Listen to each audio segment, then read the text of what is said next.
আমি বরুণ বিশ্বাস বলছি।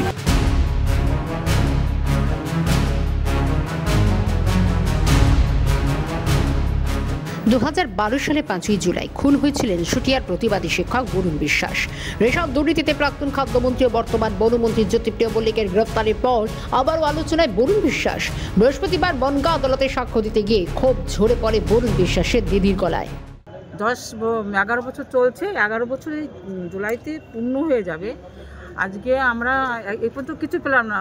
আর একজনের সাক্ষী নিয়েছে আমার বাবাকে, আমার বাবাকে সাক্ষী করতে দিচ্ছেন না। বাবা কোর্ট থেকে ফিরে যাচ্ছে, বাবাকে সাক্ষী হতে দিচ্ছে না, এখন সমান পাঠাচ্ছেন না। এখন আমরা কোনোভাবে কোনো সহযোগিতা পাচ্ছি না। শুটিয়া সহ তৎসংলগ্ন মানুষের জন্য মাসিহা হয়ে উঠেছিলেন শিক্ষক বরুণ বিশ্বাস। সমাজসেবী বরুণ চোখের বালি হয়ে উঠেছিলেন এক শ্রেণীর মানুষের। ফলস্বরূপ গলিতে ঝাঁঝরা হতে হয়। ঘটনার 11 বছর পর সিআইডি তদন্তে এখনও বরুণ খুনের কেসের ফয়সলা হয়নি।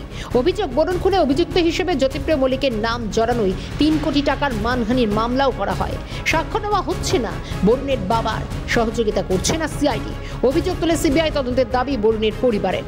বরুণ খুনি জ্যোতিপ্রিয় মল্লিক, আমি প্রথম থেকে নাম বলেছি, আর নামটা বলার জন্য আমার নামে বিধাননগর কোর্টে 3 কোটি টাকার মানহানি কেস করেছি। অথচ আমার ভাইয়ের এই কেসের সাক্ষী আমাকে করেনি সিআইডি। আমরা এখন সিবিআই তদন্ত চাই। সিবিআই হোক, আমার ভাইয়ের সঠিক তদন্ত হোক, আমার ভাইয়ের খুলনা ধরা লিখিতভাবে এইভাবে মামলাটাকে ঘোরানো হচ্ছে।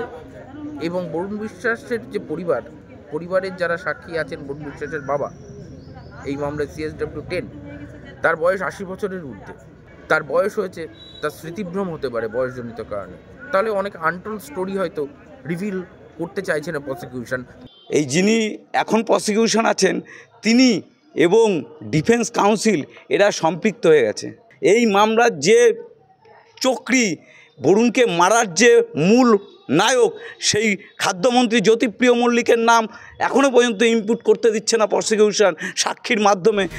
বরুণ বিশ্বাসের খুনিরা কবে শাস্তি পাবে, ভাইয়ের খুনিরা কবে শাস্তি পাবে, অপেক্ষায় এখনো ছুটছেন বরুণ বিশ্বাসের দিদি।